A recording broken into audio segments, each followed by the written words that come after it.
very low barrier to get into the Gronk Squad. That's crazy. We've committed to do the Daily Talk Show for 10 years. Hi, guys. Hi, guys. Put it in the calendar. Put that one in. Just like to check the temperature in the room. I told you my squeegee story. It is outrageous. Come on, let's go. It's the Daily Talk Show, episode 986. What is happening? G'day, listeners. What time is it? What day is it? The day, it's Wednesday. Wednesday, yeah. 3:50 p.m. here in Melbourne. Been a bit wet out on the road, so be careful if you are driving. Have you been driving? This morning I did, yeah. Was it wet on the way in? Yeah. I was filming at a great event, closed door event, and it was 20 floors high, 21 floors actually, at top floor. And it was quite nice in the morning. Like it was a little bit wet, but then clear. And then we were in the clouds. It was like fogged up. It was nice. And then it sort of lifted. It's awesome. I mean, it's that corporate life in the CBD. Like if you were high up in one of the big buildings. I'd really get around that. It is nice. There's something about being really, really high up. If you could have any type of office for big media company and Full Stack Films, what sort of office would you go for? Money isn't a problem. What would you do? God, I want both. I want bunker. Like I want sort of that underground. So it's like, you're under the ground. Like it's just concrete around you. They're like basement studios. Yep. And then top floor with a penthouse. But then I want it by the water. Yep. So it's a bit hard. Where are we going to find Albert Park? Yeah, getting close. But then you want, like Bondi. You want a basement in Bondi plus a rooftop in Bondi across the road from the beach. Yeah. Now that's living. Is nice. I just saw, we know comparison's the thief of joy. Yeah. But when you read that the Afterpay founder is 31 years old and worth $2 billion and just bought himself a $20 million house in Bondi, and then the block of flats goes up next door for sale, and he buys the whole thing because he doesn't want it to be, on Afterpay. Do you think?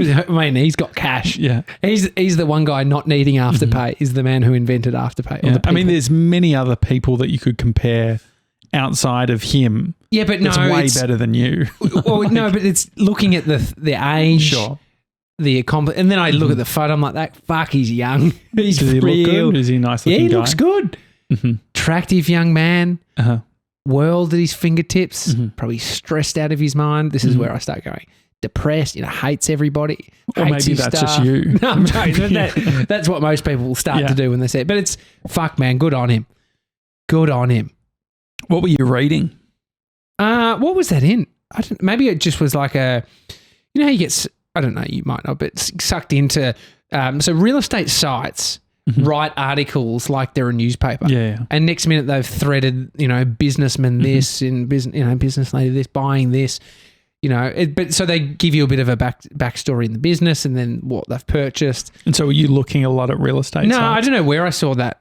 Maybe it was, my dad, I love, like going to my parents' place. My dad's a newspaper man. Like As he delivers newspapers? No. I did that. That was my job as a 12-year-old.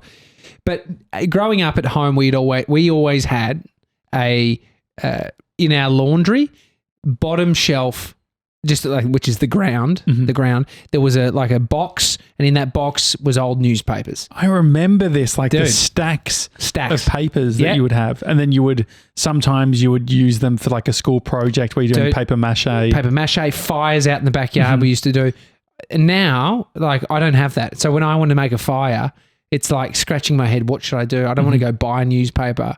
And so, but I remember, still going to Dad's house now, he's got the smart paper, as in the biggest one you can get, as in the age. It's just really big, and it's spread out on a weekend, and he's got all the bits, and he likes reading the financial stuff. But in that, you're seeing, Rich List, or you're seeing reading about the stocks. So anyway, I pick up some, so I get a bit of it there, and then he might say, "Have you heard about this? Yeah, heard about that?" I was really impressed with myself at a cafe the other day. Because, I can be a bit socially awkward or not knowing what to do. Really? Yeah, sometimes. Only sometimes. Occasionally. Yeah. I was really proud of myself though, because I saw a newspaper and just picked it up and started reading it. And it seemed like, you know how you have an out-of-body experience and you're like, what do I look like? And I didn't feel socially awkward. Like I was good. like, here's an interested guy. Because there's definitely been times where I didn't act weird at all, but I was thinking, look at me. Zoom out, zoom out, zoom out, zoom out. Didn't even read the paper. Well, that's what I was going to say.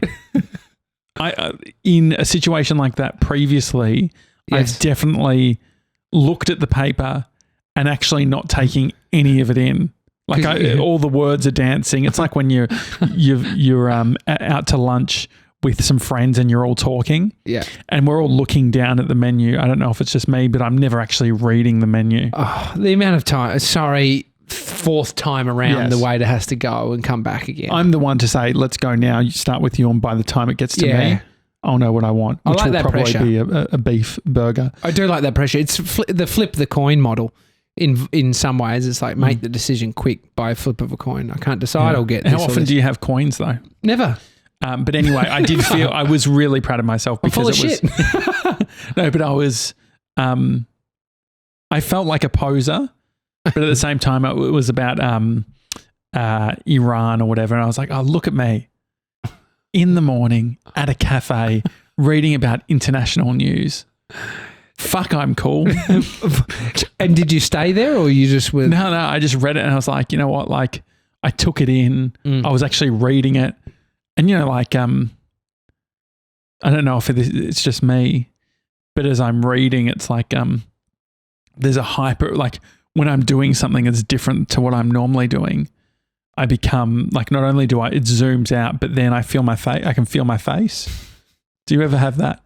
When you like become so sort of in the moment that I'm like, I've got a nose, I can feel my lips are moving. But I don't get it when I am reading a paper. Mm-hmm. I get it if I'm in a conversation with somebody and you have a heightened sense of self. Sure. It's not self-awareness. It's just sensing. It's just being stimulated. It's which is why we end up feeling like we are minds trapped inside of somewhere. So there's actually a location to our consciousness, which there's not. Should we try, like you hear these exercises, obviously looking at an individual for a period of time as like a relationship builder? Have you heard this? But I guess we're doing this right now. We do it.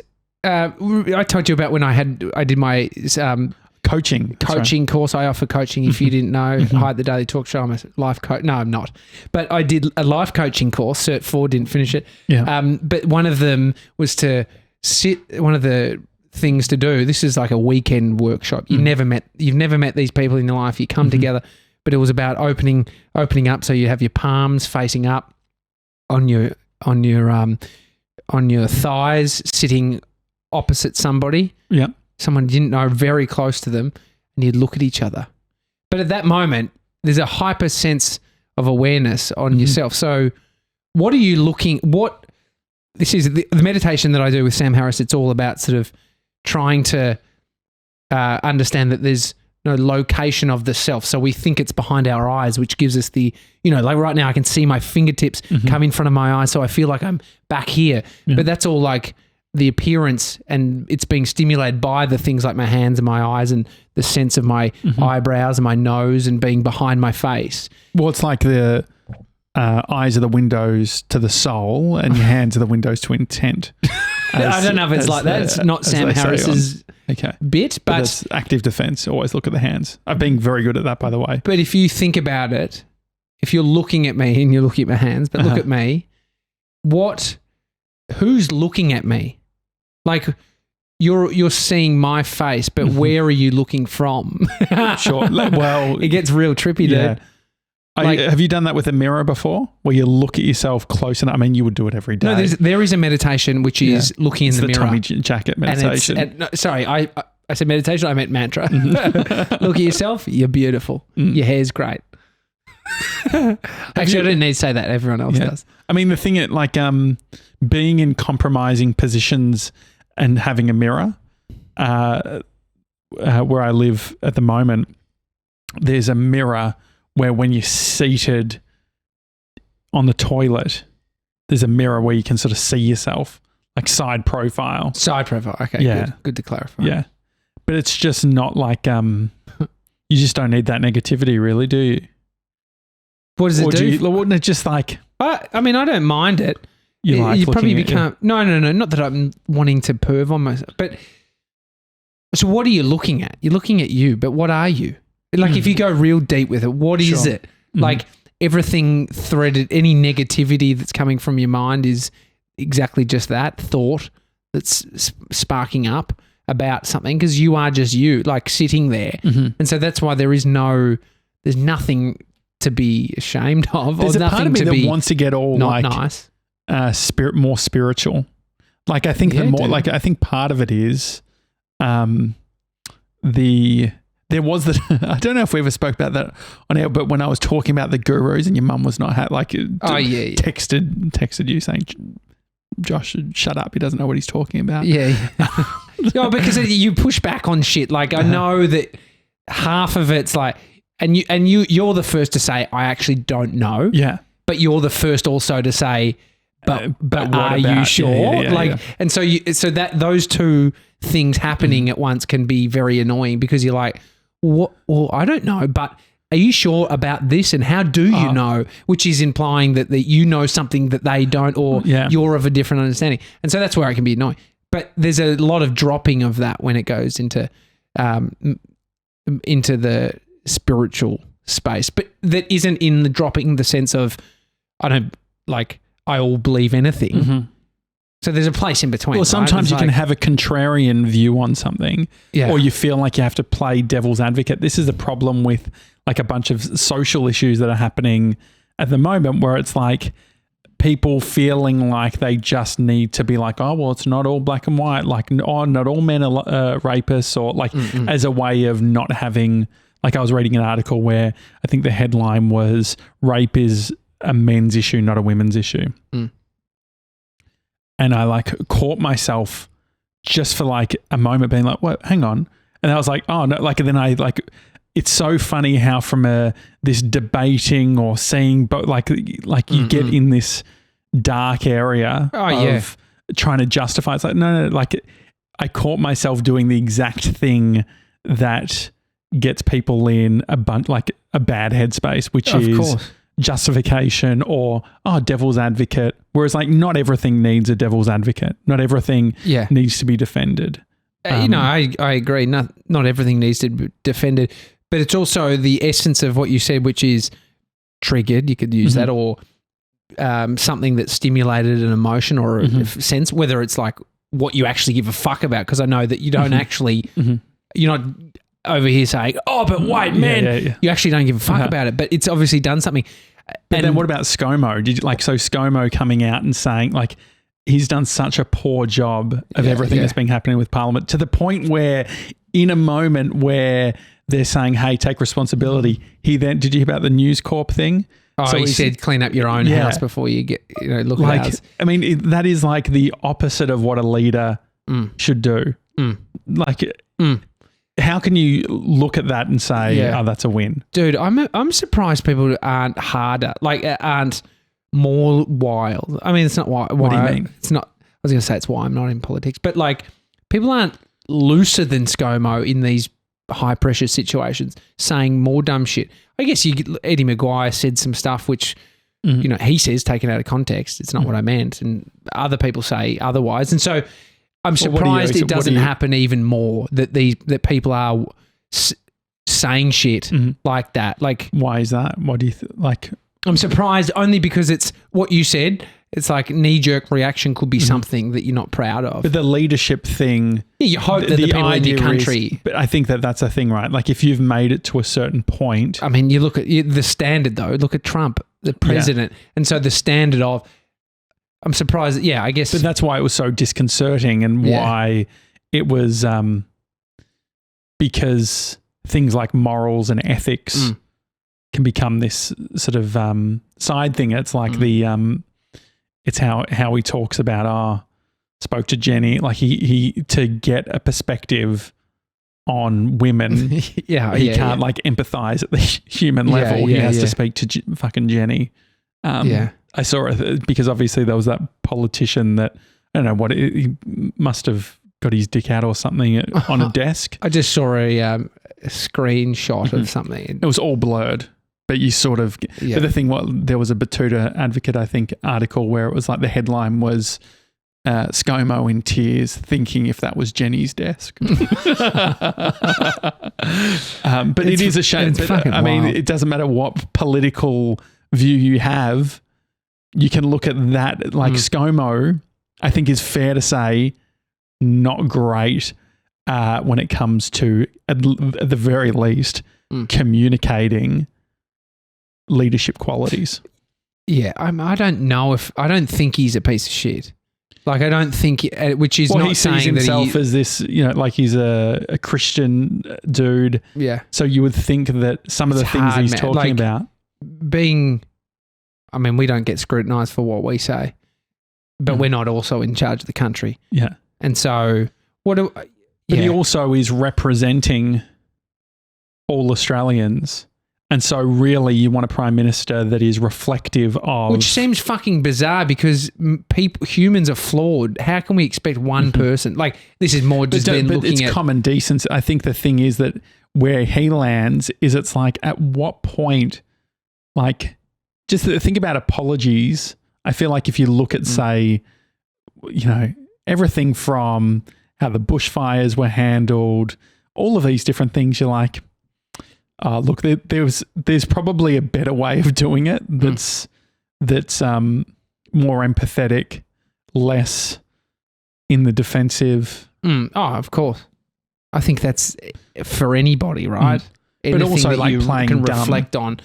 Well, you hope he's not actually just playing dumb, like he doesn't know. Well, so the thing is, then you're lying at that point. But the problem is that it's a lose-lose, because if he doesn't know what's happening, then he's probably not tapped into the culture and connected with the people at his workplace, or he knows about it and he's pretending he doesn't, which, means he's lying.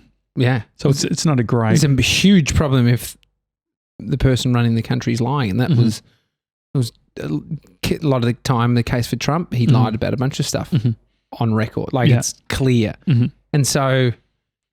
But fuck, man, I'm reading the book Lying by Sam Harris. Great. What are you learning? How much we all lie. And it's not to the extent of I stole your money, or I didn't steal your money. Yes, you did. No, I didn't. And I've got your $50 in my pocket. Not to that level of deception, but just in little things. Think about writing an email where you are saying, oh, I missed this. And you didn't miss it. Yeah, sure. And how that is an easy thing. I've done in the past, definitely in the past, earlier in my career. Well, if an email, the thing is, it's like if an email has been so long and you're only getting back to them, sometimes to save face and to make them feel okay, saying that it went into your spam folder. Saving face for you, though. No, I think no. So the thing is, this is, I guess, this is interesting. Who's it for? What's it for?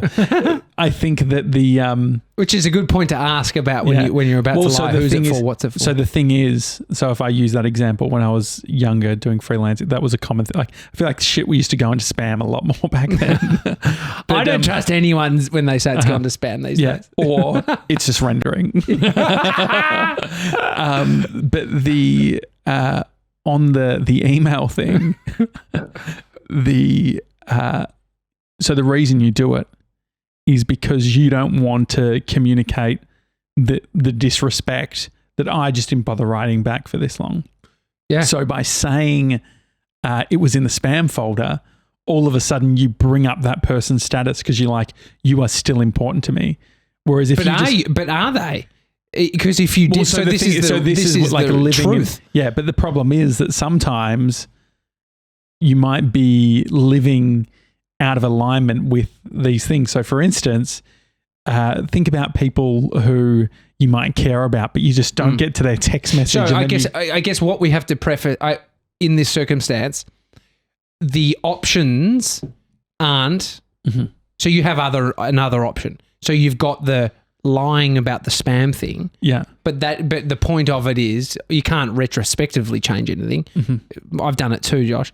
The reality is, what is the other option that just doesn't thread a lie through to it? And so the other option, I think the reason why people might not go down the other option is because it feels like it's becoming about you. So that, like, as soon as you have to explain yourself, it seems like you've missed the point. I've made the decision in moments to not address something in respects, like, because you could easily think it needs a reason why I haven't written back to you for a month to then get back to you. But so, because you could get hung up on needing to justify it. There is the other option. So the point is that the opposite of threading the lie through is saying something that's truthful in some respects, which can bring the communication closer.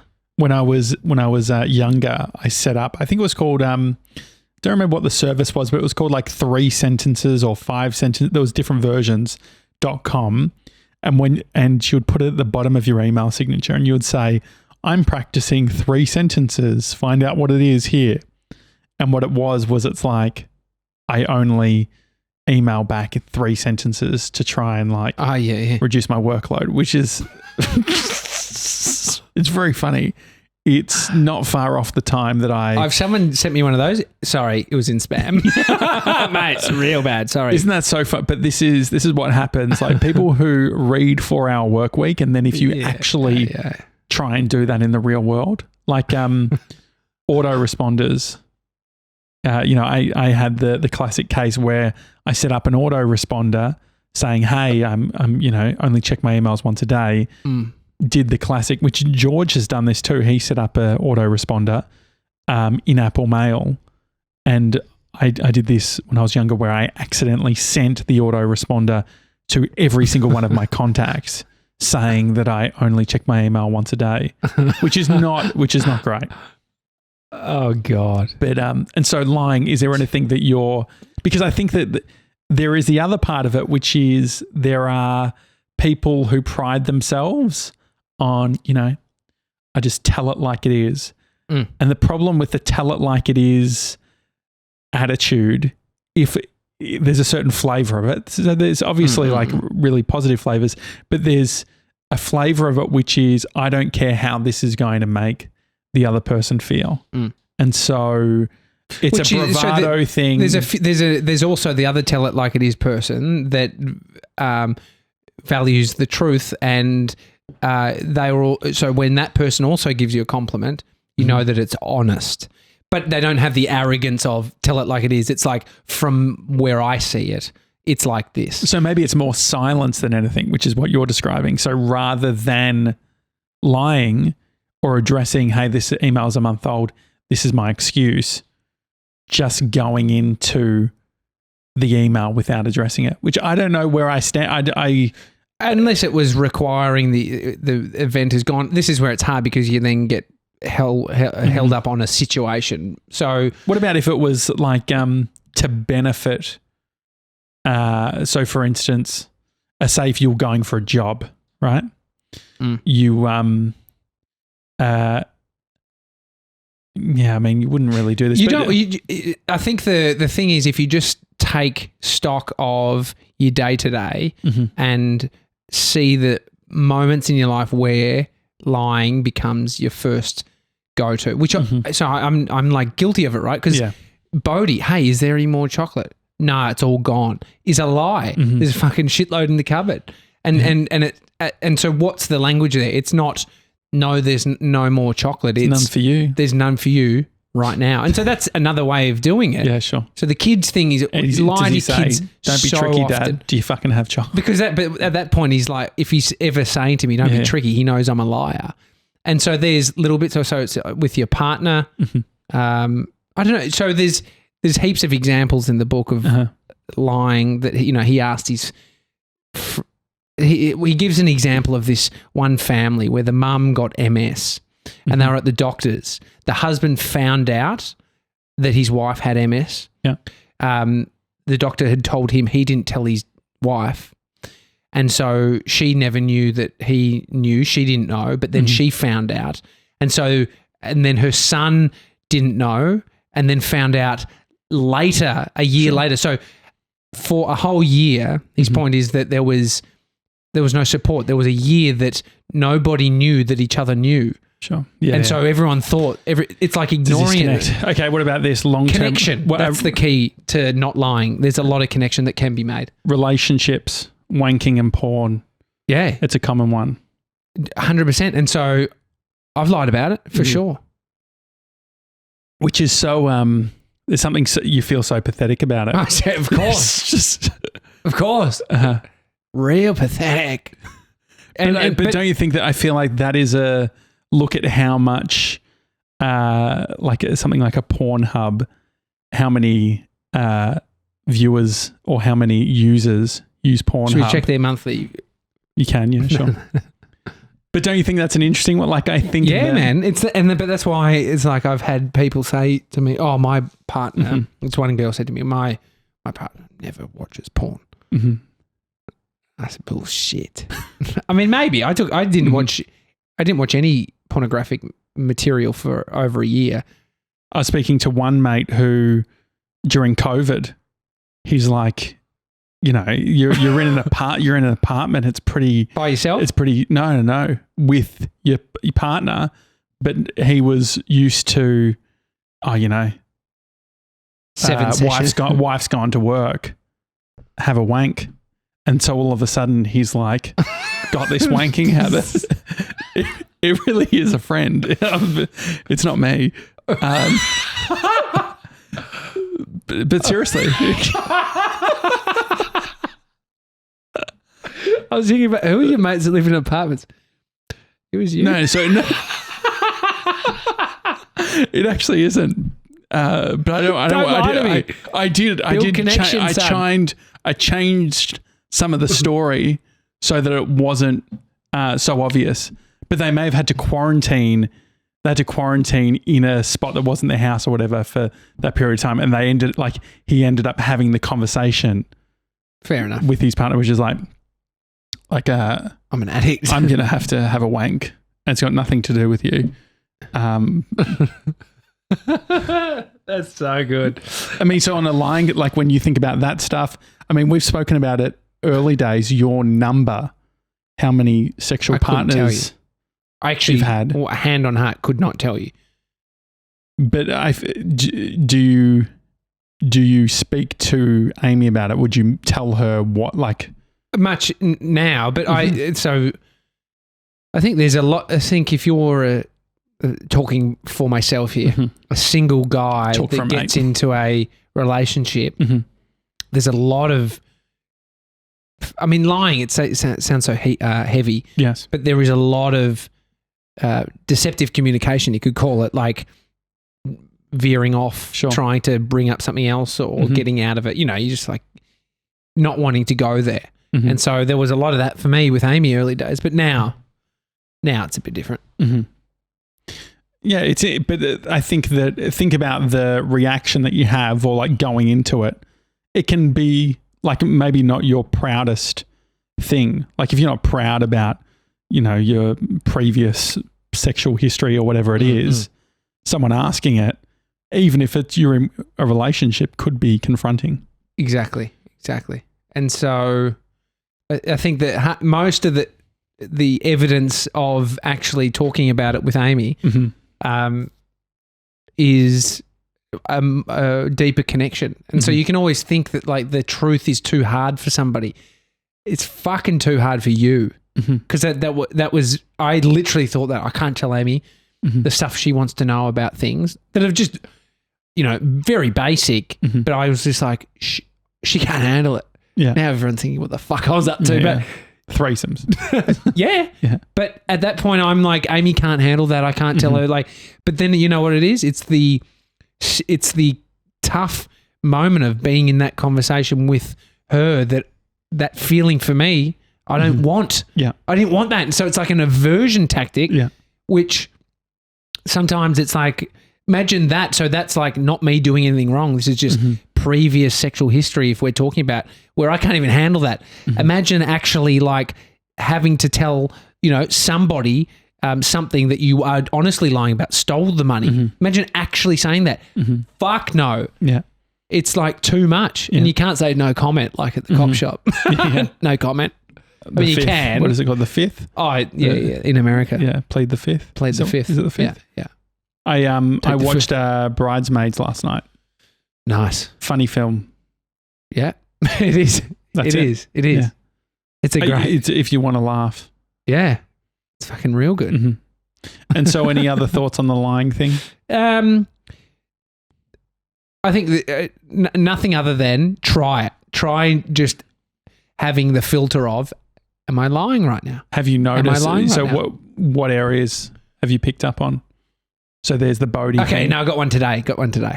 Today we went to the film shoot in the city, and there was early bird parking.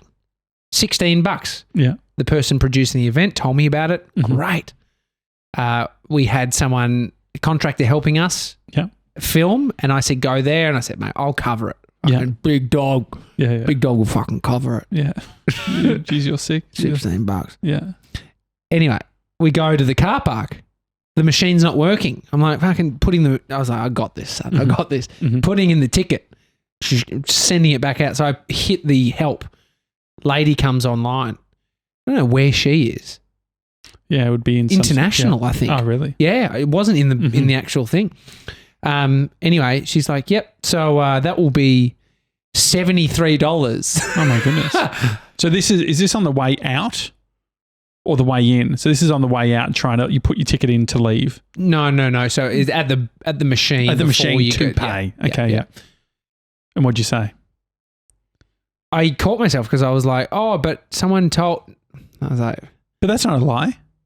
No, but it's not the rules. The rules are in before 9, out after 3. Oh. It's a real con job. I know. Early bird just means you fucking get there early. Yeah, but you have to leave late. Early bird gets the park but has to leave after 3. That should be the... So could you not just say... So did you pay $73? I paid $73. Is this your way of telling me? This is my way of telling you. I can't lie about it. What about the freelancer? He's not getting money. It was too expensive. So if this was a radio show, I'd play Justin Bieber and we would fucking high five with that out. But we're not. So we're still here. Anyway, thanks for joining us. This is the Daily Talk Show. I didn't lie about it, and we're $73 in 140, 146. I didn't park. He gave me a lift home. Okay, that's nice. So of course, yeah. So it's okay. Yeah, dude. But I was literally about to lie to this lady, which I probably could have fucking spun some bullshit like I have in the past. I mean, you are the one to sneak into the lounge at the airport. I've had so many blow-ups. Which that was almost not a lie because I asked the guy to help. Yeah, sure. And so, so this is just... Being more creative. You've got to get more creative with it. Which I just actually thought of one because my ticket wasn't registering, and I honestly told her how long we'd been there. But if I dishonestly said, yes, I've been here for 2 hours, she'd be like, yeah, no worries, $22. But see, seems like a very easy lie though, doesn't it? Yes. Yeah. So you fucked it. I know. It's But it's a good practice because then it was only from me thinking about not lying that I did that in that moment. It's interesting because from a culture perspective, I think that where we go with lying is what is culturally acceptable. And so, for instance, you imagine, like you go overseas and you're buying something and you're sort of haggling on the price and you're like, no, too much. Talking about that, the level, the thing is that it's rarely too much. You can afford it. Like I catch myself sometimes, you're in a third world country. You're like, no, $5 for the sarong. That's a rip off. No. Yeah. You're on the back foot. That's the approach you have to take. Like they're ripping me off. So I'm going to. Which is a really annoying, like think about from a business perspective. How would they feel? Yeah, well, I think that they know it's, the thing is that I remember going to Thailand, for instance. And you weren't paying full price to sit on an elephant. Absolutely not. No. I did. It was through Flight Centre. Yeah. Paid through Flight Centre. I wonder if they're actually still doing that. But definitely the elephant one. Yeah, I don't think get a photo with a tiger through Flight Centre. Yeah. I good wonder if question. they are distancing themselves from those. But you still can blow up a cow with a bazooka. Yeah, I You wonder can't if actually do that. That's fucked. I don't know if you'd be able to do it through Flight Centre. Yeah. But I just don't want Flight Centre to get upset. This is not a Flight Centre integration. But if you're looking for some sort of, I'm sure you could get it on Red Balloon. 2 cows for the price of one. Yeah, no, you don't want to shoot up a cow. That's But actually you can. it's been very sad the flooding with the cows and stuff. But no, what I was going to say is in Thailand, in Phuket, you're walking along and you read in the Lonely Planet book that if you get given a black bag, it means that you're easy. Did you watch Ryan John's video? No. He did one about this in Bali. Oh, really? Yeah. So they give different color bags depending on how much of a chump you are when it comes to haggling. Can you rip them off? Yeah. You get a red bag. One thing that I think people misuse, they say when they're doing this, they say bartering. Yeah, I would say bartering. Bartering. I say haggling because bartering is like if I'm going to swap my leather jacket for the sarong. Don't lie to me. Are you questioning now that if you're right about the bartering? No, I'm right. Okay. Just like when people say aesthetic, that's aesthetic. I wouldn't say that's, who that's says that. That's what the kids are saying. Aesthetic. That's aesthetic.